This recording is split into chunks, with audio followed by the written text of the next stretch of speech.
Ladies and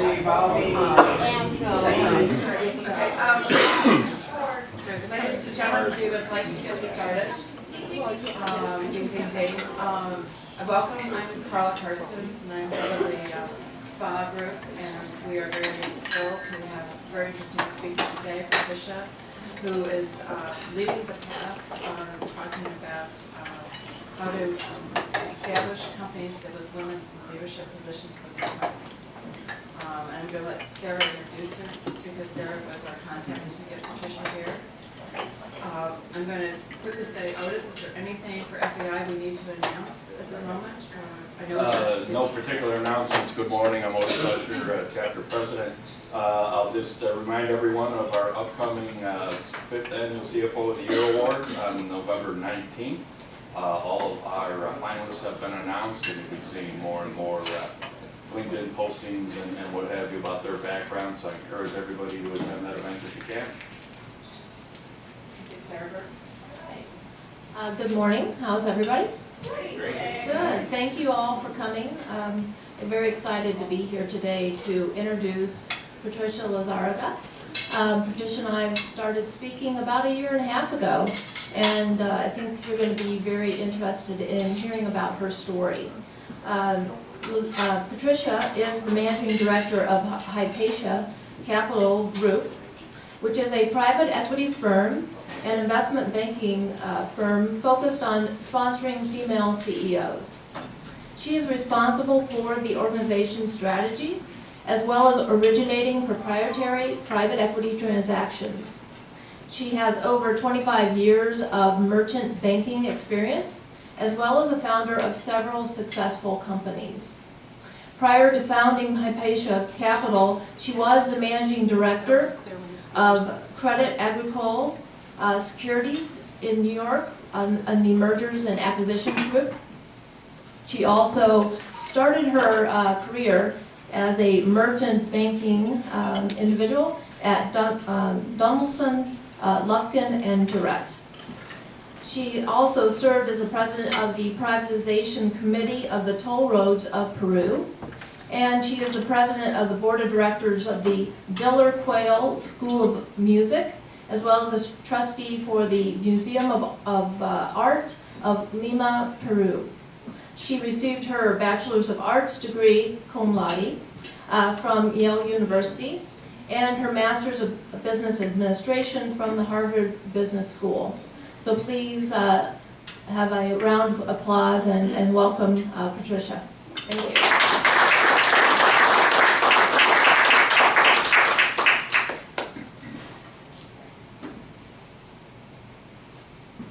So good morning, everybody. Good morning. Good morning. Thank you very much for this invitation to present Hypatia Capital at the FEI of Chicago. I'm very excited to speak to you today and tell you what we're achieving at Hypatia Capital. And thank you, Sarah, so much for inviting me to do this. I'm going to tell a funny story of how we met. So Hypatia Capital has a tremendous database of CEO-level women in the United States that we've grown in the last 5 years. We've gone from knowing 7 CEO-level women to personally connecting with 400, and our database is in the 10,000 plus range. And in order to get all those names into our database, we have tremendous algorithms that are constantly searching publications for senior-level women in the United States. And every Monday, our Monday meeting, I get a report of who we've connected with and who we found and who we want to talk to. And all of a sudden, I see Sarah Burton, and it doesn't have the company name next to it. So I think that William and Kate had just gotten married, Kate Middleton, so there was a lot of conversation about her wedding dress. You guys might remember that. The fact that it was an Alexander McQueen wedding dress and that it was designed by Sarah Burton. So I thought that was really kind of a fun situation. And we have to talk to her, call her today. And then we did a little bit more research and actually found out that she was the CFO of a great company here in Chicago, and was somebody we could actually do business with, rather than just like, ooh, I got to speak to Sarah Burton. So that was really exciting. And then we've been talking about different things from there, but it was a fun little story. But that's actually how we meet most of the women in our network. There's 2 ways, right? There's the introduction way, and most CEO level women in our network do introduce us to somebody, and over time we are in contact with more CEO level women, but we also identify women and continuously reach out and cold call and try to understand how we can do business together. So in order to explain that better, I think I will go through the presentation. There we go. So Hypatia Capital, what we are achieving is proprietary deal sourcing through executive relationships. So what do we have today? We have a private equity fund that we're in the process of raising. It's a $100 million private equity fund to sponsor female CEOs in the United States. The size of the transaction could be a very large range because we can do a proprietary transaction ourselves where we're pretty much, partner with one other private equity fund, or we can actually do a much larger transaction where we become a smaller investor. So while we will go as low as $2 million of EBITDA, which is very small in the lower middle market, many of you, I'm sure, aware that the lower middle market tends to start at the $5 million range. We've spoken to our investors and we're willing to go lower. But even if it's a $30 million EBITDA transaction, we can look at that as well because we're very close to many middle market and even large private equity firms, both in Chicago and in New York, actually. So we're size agnostic. We often think that a lot of the transformative growth potential does exist in the lower middle market, so we're definitely excited about that. Where does our special sauce come into these opportunities is that we have an amazingly large CEO level network, almost by middle market standards, middle market private equity firm standards, definitely. And so we really bring a new set of skills to any transaction we're looking at, right? The private equity firms in general, a lot of our deal flow has to do with being paid the highest price because you have a special view on the transaction. So given that we bring in a whole knowledge base to each of these transactions, it's a little bit different than what everybody else is bringing in. We tend to have some different ideas and can get excited about different things.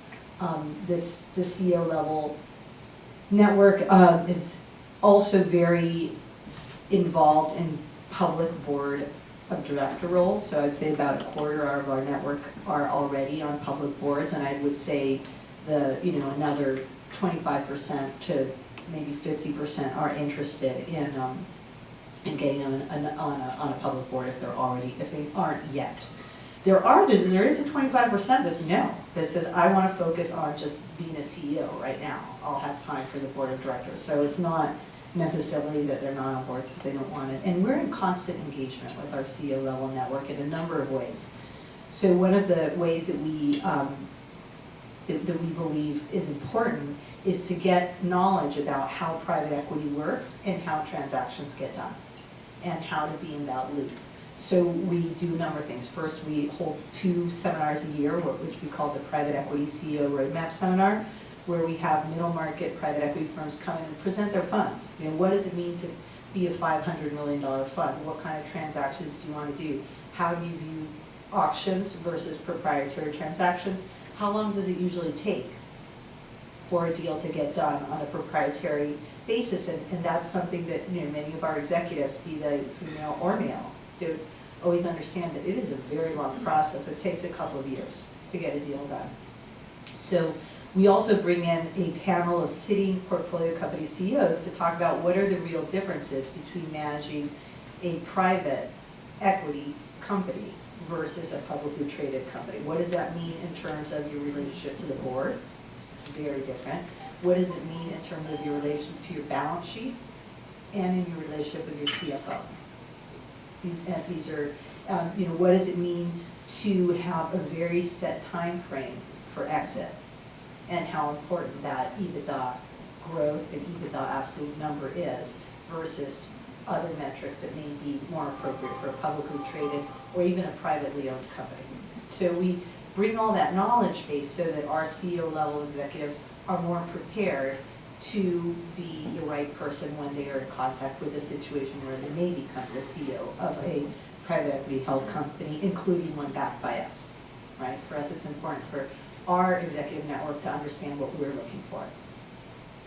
We also think that having market knowledge is important. So one of the things we do is every week, we send out an email with 2 or 3 companies that are known to be for sale, right? Through publicly disclosed documents, company X is reviewing strategic alternatives, and we will put that in an email with a link to the article, one, so that if that's in that executive space, she can be more knowledgeable about what kinds of things are important and talked about in the news with regards to potential sale, and also to trigger other ideas of what may be good ideas, because at the end of the day, it's a combination of what's for sale, what you know, and what proprietary ideas you have. So we do that. We also have industry lunches and then just technical subjects such as compensation and private equity, and we try to get all this information out to our network of 400 CEO level female executives, but also 10,000 people in our database that we start to slowly bring in. The other thing that we are very interested in is the data. So let me backtrack and say why female CEOs, and why are we raising a fund to sponsor female CEOs?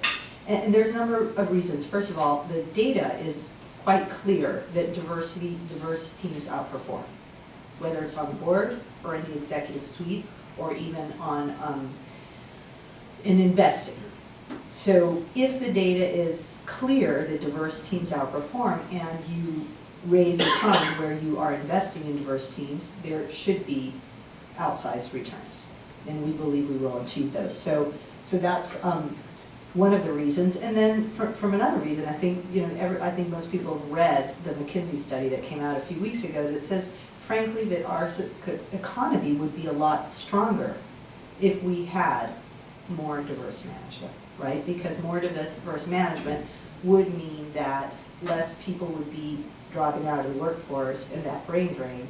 And I can honestly say for my class, for example, at Harvard Business School, I would say that a large amount of the women are no longer in the workforce and have great lives, and it's a choice, and I think it's fantastic.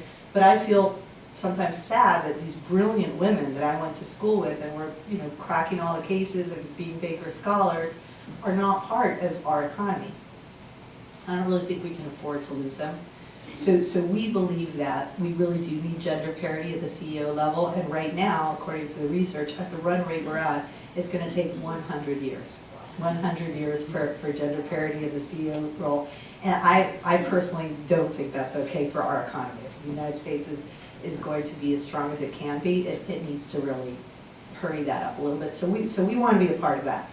The way to do that, one of the ways to do that is also to understand that if we're focused on this small subset of the executive population in the United States, we need to have more than one product. We just can't just be buying companies. So what's another product that's used extensively, obviously, in the private equity industry is the debt product. And so because of some of the changing regulatory landscape in the United States, as I'm sure you're well aware, that there's been an explosion of an alternative lending system, a lot of it in the business development corporations and also private debt funds that actually own quite a bit of this debt that private equity uses to finance its operations. So what we've done, this is actually originally how we met Sarah, is we created a database, a subset of our database, that identified every company that had a female CEO or CFO that had a second lien loan that was held by business development companies. And we went out and started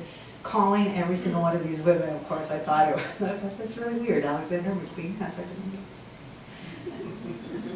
it was a different person. But so there, what we also want to do, we now have some warehousing relationships and capital to do this, because when we were introduced, Sarah recalls, we wanted to create this fund, however, we didn't have the capital. We were out there trying to convince people to give us warehouses for it, and now we do. So what we're trying to do also is put this, we have a private equity fund we're raising where we make sure it's a CEO, female CEO probably to start. And then on the debt side, start creating a fund where there will be a data point about risk management, right? If you look at the research, there's tremendous research that would point to there being outperformance on diverse management teams, not only in the equity side, but also on the debt side, specifically in a downturn, right? There is some research out there that shows that, that women tend to be tremendous risk managers, really good at it. And actually, if you go into the BDC industry, and study that, which as you can imagine, we've studied extensively, you will find that, one will find that there is not a woman on an investment committee in the whole industry. However, the chief financial officer and the chief risk officer of one or the other in almost every single BD fund, or in the majority, is a female. So, and there's a reason that, because the industry understands that there is tremendous, tremendous talent in this risk management area.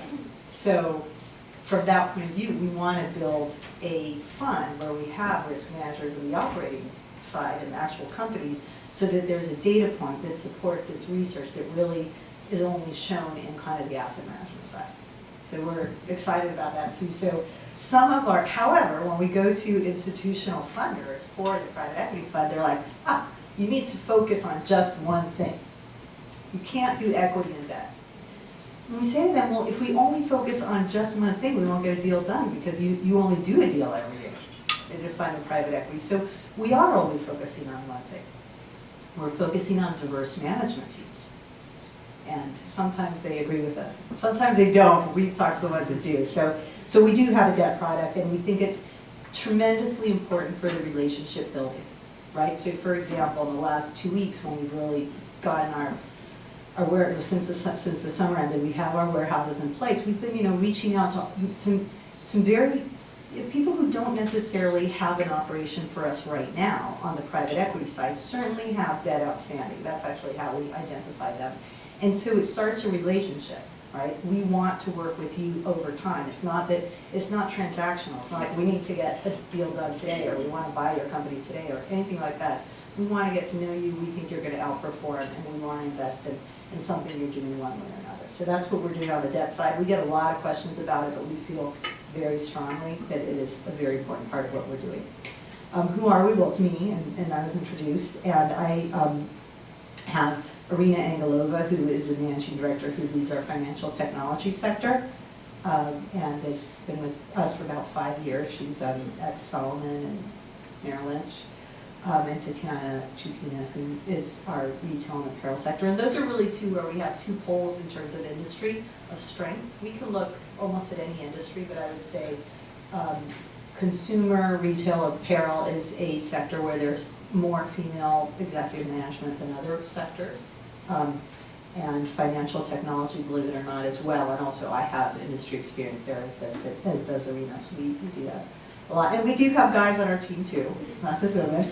And Roland is the head of our business development and strategic initiatives. So we have a nice core team that we're always looking to expand in terms of what we are, how everybody can be helpful, in the sense that we're all collaborative. Is we are now just starting to get out to the lower middle market investment banks that were buyers, and to put us on their lists of companies that are for sale, and that's a process. That's important to us. We always want to meet more women who are CEO level and love introductions, so we appreciate that. And those are the two main asks, I guess. So if we go to the next page, here we go. This is just an example of how our network has grown. In 2007, we started the firm. So I think people ask me all the time, well, why did you start? I had this female client, her name is Gilbert Beau, and she was Jimmy Goldsmith, for those of us who still remember who that guy was. She was his right-hand person, and she's so inspiring. Woman in her 70s, still trying to do, hostile takeovers, cross-border. She was French, so that's how she became my client, and I just said, I want more female clients. This is fun. And then we started building it. You can really see in 2010 is when we understood that we needed to reach out and create these algorithms and give these information sessions. So we are at over 400 right now. That's from second quarter. There's plenty of data that correlates research to strong performance. And it's funny because this slide is probably over a year old, and everywhere. To not be offended, this is even a year ago.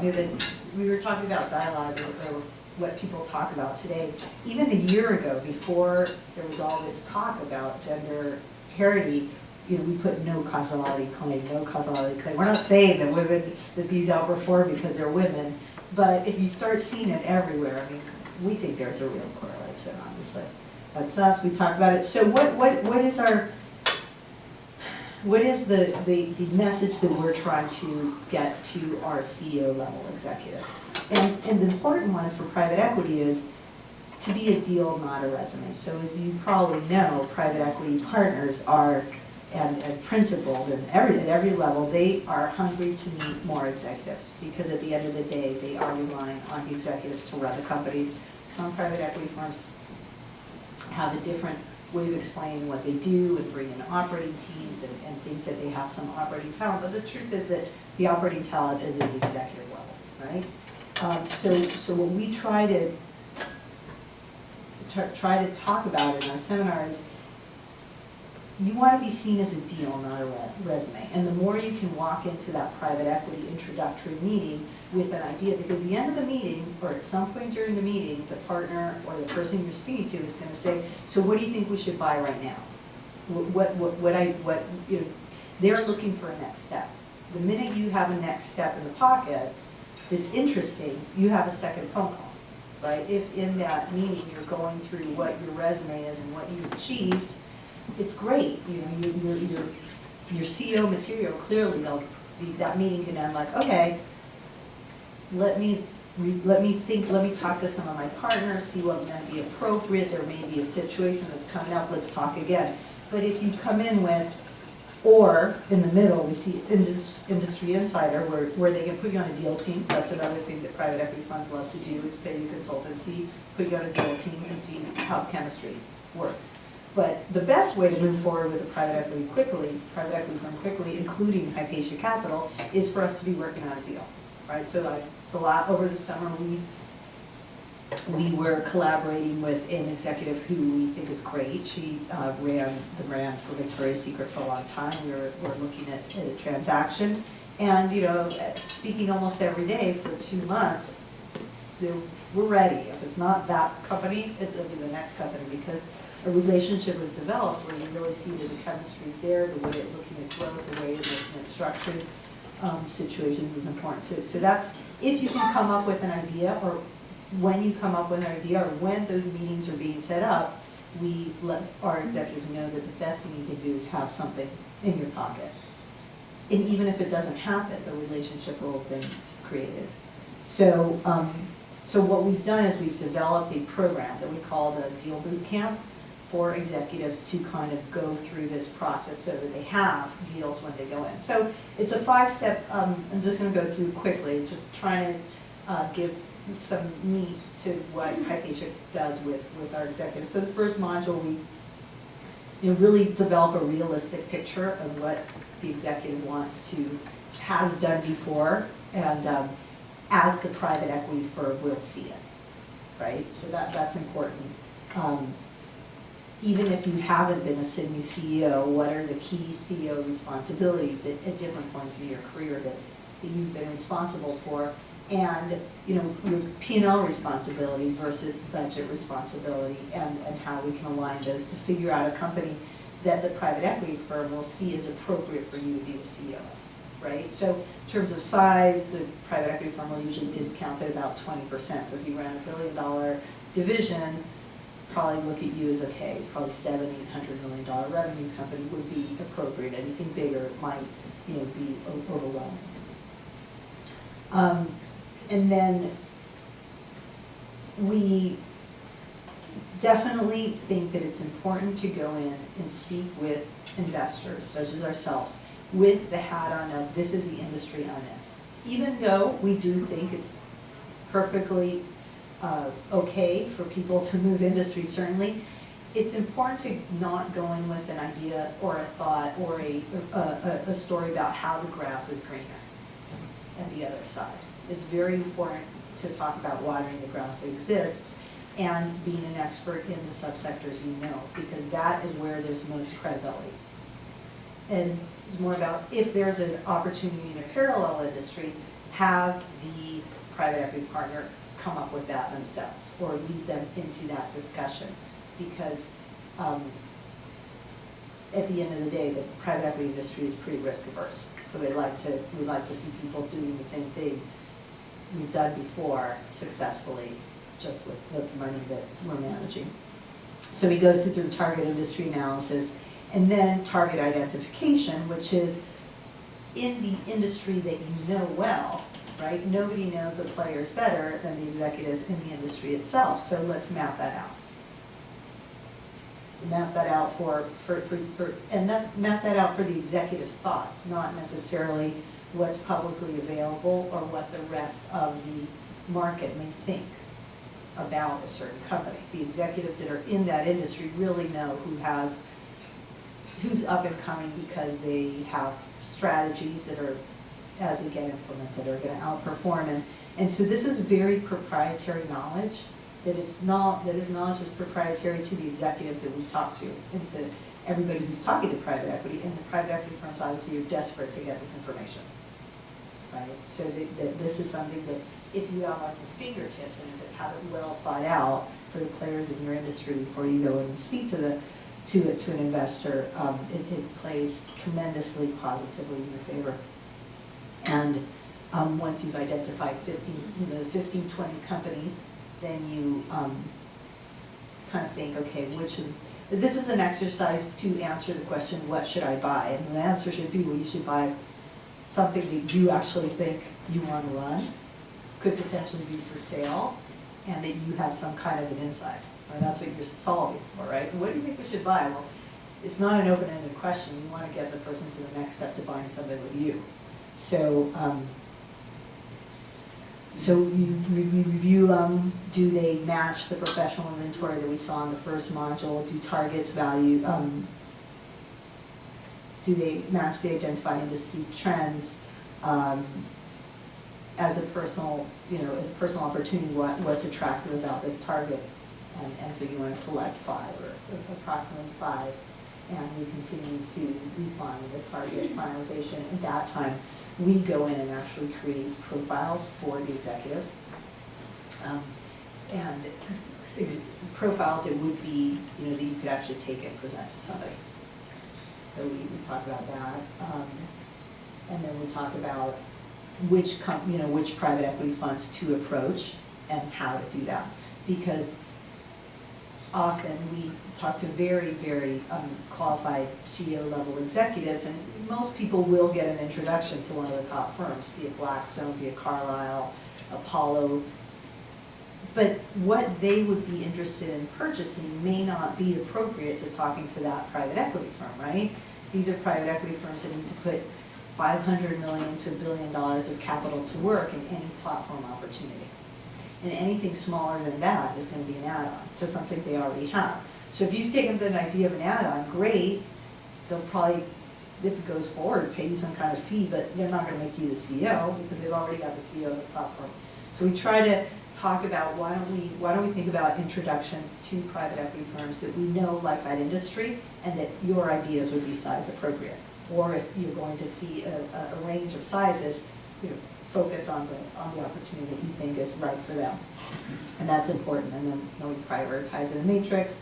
We have developed programming for our executive network that fits whatever each of these people want to, how they want to do it. So we have the presentation. If anybody wants it, just send me an email and work through it yourself. We developed one-day boot camps where we bring in a group of 3 to 5 people for the day and go through these different modules in a full day and try to get them prepared for the set of meetings that they know are coming up. And then we have also worked with an executive coach who's prepared. She is prepared to go through these modules, and we only get involved when you selected 4 or 5 companies that you think might be appropriate acquisitions. We will do the work of having our analyst profile for the executive and have them investor ready, and Sabrina goes through the process with you. So that's the programming, individualized and group programming we've developed to, I would say, sponsor the female CEOs that are in our network, but also in general, our network is not 100% female actually. It's 95, but and over 400 women. But we work with all executives that we think are great. So that is Hypatia Capital in a nutshell. What we're doing, that's how we're sponsoring female CEOs. I've told you why we're sponsoring female CEOs. A, because we think the returns are there, and B, we think it's very important for the United States economy to re-engage with some of its most talented and highly educated executives. And we look forward to working with you and hearing from you on possible collaboration.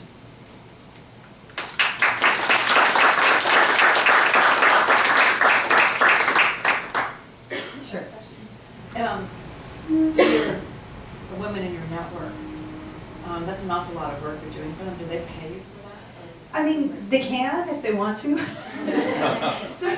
So this is a great question. We, for the last couple of years, people are saying like, you need to close up this network and make it a membership organization.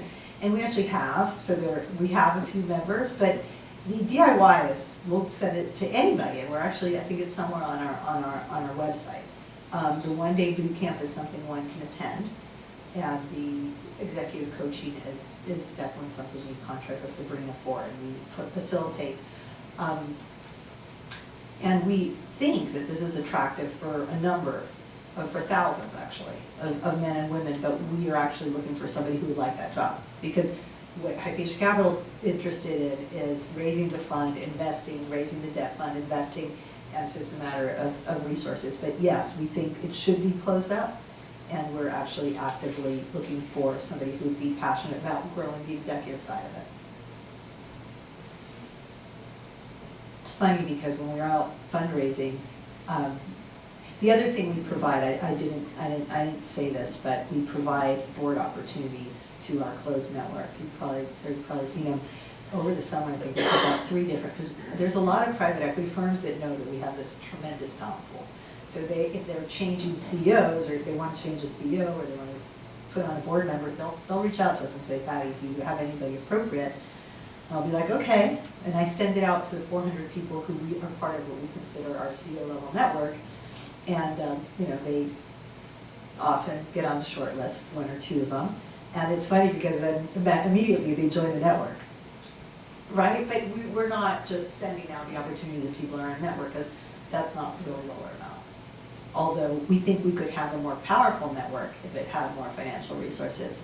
So we're considering, we want to have an executive director there. So within the network that you've built up, is it predominantly then in the CEO, CFO suite that you kind of build that group out, or do you also sort of focus on pipeline development of the talent coming up? So we focus on the pipeline. I would say that the largest group of, it's the largest group, but a large contingent of our CEO level network are division presidents. Division presidents that have run divisions anywhere from $300-400 million to a few billion. Because or COOs, also a big part, because frankly, it often happens in the CEO transition or race that you'll have 5-7 people on the short list, division presidents and CEOs included. At least, one woman will be on that slate. I can't imagine a big company not doing that, but it's rare that the woman actually gets a spot. So after that happens, there's usually a transition, into the, I'm going to run the foundation for a year, and then it's that year is to kind of look at what a next step could be. And I'm not saying it's not only females. This happens to, obviously, if there's 7 people and only 1 person gets it, and then there's, by definition, 5 or 6 others that do not. So that tends to be a time when this person will connect with us, right? So we have, as I said, our algorithms for putting people in our database, and they may receive our emails. We see this a lot for a year and a half. Right? We don't send out many, but they're very specific about what we do. And then when they're entering this potential transition period, we'll usually all of a sudden get answered to the email. Oh, this sounds really interesting. I'd like to talk to you. So I'd say that happens a lot. How many deals do you, or would you like to do per year? So a typical fund is made up of 10 to 12 investments, right, and has a 4 to 5 year investing period. So we'd like to do 2 to 3 transactions a year for our fund. I think that's a lot with the team that we have, so we might have to ramp up. Hopefully we'll get one done this year or early next year, one we're working on. So, right, and what that brings you to is how many, you know, what's the difference of what a Hypatia Capital can do if, you know, you're only going to add 2 to 3 female CEOs a year in the huge economy, which is the United States. And we understand that, but we also think that to do 3 deals, you have to look at a lot of deals, and that we need to partner because we have institutional backing. We have a major financial institutional investor in the United States who is willing to be our co-investor on most deals. They like everything we bring, but because we're in the fundraising mode, have asked us to bring in a co-GP into the deal. So every time we look at a deal, we need to reach out to at least 10 GPs to see who wants to do this with us. So even though we may only get to put 2 or 3 CEO females in place a year, I think that the conversation that we're having and already have and are well known in certain private equity circles is to get that conversation rolling and frankly introduce our private equity friends to women. There's no other way they would have probably gotten to know that well. So that's something that we think will be changing the game a little bit.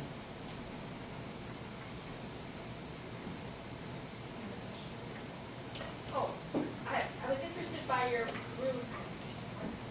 What started that? Yeah, I was born there. Oh, you were born. And my mother's from San Francisco and my father was Peruvian. So I grew up in Peru, and it's so interesting to have it's been really interesting for me to have a perspective of 2 different cultures where you can see kind of compare and contrast what happens in each one with respect to female leadership. I think in general, obviously the United States is a much larger economy and just has, you know, I think in the United States we're very fortunate that you aren't singled out as much for being female as you are in some other societies, which frankly helps you, right? It's like the United States maybe 40 years ago, where it was so strange to have a woman in a senior position. I think today, it's the sheer number of women in senior positions, it's huge. We have a database of 10,000 women that we think could be CEOs of a private equity firm. So, so we think that's a great advantage in this country. So you mentioned, you know, the daunting task of, 100 years of getting to, that pay equity and where things should be, and making progress, obviously, although, it's difficult, 2 or 3 a year. What else is being done, not by your firm, but, on a local level or a national level that you think is trying to help push that along further? Or what else can be done in your mind? Sure. So what I think is really inspiring, and I am inspired by the United States and how amazing our culture is in terms of supporting initiatives, is that I think over the last 20 years, or even first of all, when I started Hypatia Capital in 2007, there was none of this talk. People thought it was really strange. What I was doing today just kind of seems to be in the air, right? But even before, I think most Fortune 100 companies have diversity initiatives and are trying to create a situation where there's more females staying in the pipeline and kind of bending over backwards to figure out how we can keep the talent where it is, because they're actually, especially the financial services industry, right, has a very tough time retaining female executives. So the good news is there's a lot of money going into it. The bad news, not bad news, but the tougher news is that the very large wealthy companies can afford to do that, right? If you go down into company Fortune 999, that company's much smaller, $1 billion in revenues, $1.5 billion in revenues. They don't have the financial resources to put these pipeline programs in place.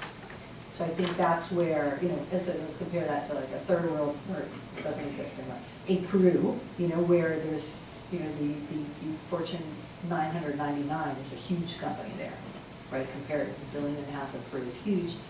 And they don't have the resources either because it's expensive to create a change.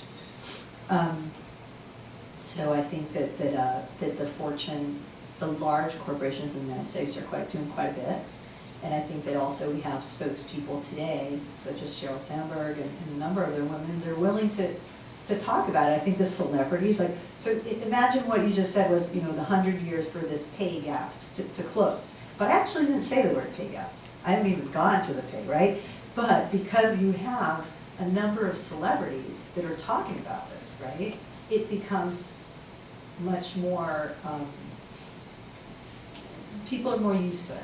Right? So it's not as hushed as it was before, and I think that as more people talk about it, it'll be easier to achieve. Yeah. Yeah, in Europe, they have quotas for women on boards. What do you think the likelihood anything like that would ever happen in the States? So I think the likelihood of us having quotas in the United States is very, very low. How did they get it done over there? Because they believe in all kinds of quotas, and it's a different political system, and I think that it started in, I think, Sweden was the first first country to do that, and they had some problems because they now then had women on 8 boards or people who aren't 100% qualified. In the United States, there is no lack of qualified women to go on boards. There is no lack. The sheer volume of women, amazingly talented female executives in the United States is huge. What there aren't is board positions, right? Think about it. A board has 10 people, or let's say 9 people on a 3-year rolling basis. It's not a lot of people. And the other thing that I personally believe, we were talking about this at the table, is that really and truly, for most companies, the ultimate decision maker of who goes on the board is the CEO, right? Because there has to be a fit. Maybe presented a few, but the one that's ultimately chosen, I believe, except in certain circumstances that we were talking about, is primarily vetted and okayed by the CEO. So my personal belief is that in order to get gender parity on the board, we have to get gender parity in the CEO role. So let me put it this way. If Hypatia Capital has 10 portfolio companies, every one of those portfolio companies will have a board that's 50-50, right? Because that's what we believe in. So but you have to be in that CEO or decision-making spot to say that, and then there will be more availability of board seats for women. Here, here. Any other questions? Well, thank you for your questions and listening. Very interesting presentation, and this is a little token of our appreciation for having you here. And I remembered, I noted I always forgetting things. Thank you very much. And I'm just going to add, you're talking about going to the future. A couple weeks ago, I heard, was it generationalologist, whatever, speak. And I actually walked out thinking, I wish I was about 10, 15 years younger. Because what he was talking about is the values of your generation and how those values translate in how you lead. And if your generation does not lead until the first person in your generation hits 69. So we are now entering the era of the baby boom's influence in leadership. And you start to think about it, the baby boomers are the ones who did all the breakthroughs. Sure. So the next 2 decades will be the baby boomers' decades in terms of leadership. And they also talked about how the silent generation are not leaders. And why, and that's why. And he starts describing the silent generation's management style, and I'm going like, oh my God, that was Amicaloil. I mean, and talk about how their values are and how they did, and part of it, the lack of accountability, because they weren't leaders. They were following the greatest generation. So they were followers, and if you took care of the organization would take care of you. He said, and that's why we have so many scandals, corporate scandals. I mean, it was just totally fascinating. It was just totally fascinating. So maybe optimistically, I'm very optimistic. Once the boomers start taking over, that it's going to be the next 2 decades is what this guy said, and we're just now entering the boomer era. And it's going to be exciting to watch. And Countess, as I said, I wish I was about 10, 15 years younger. Anyway, thank you very much.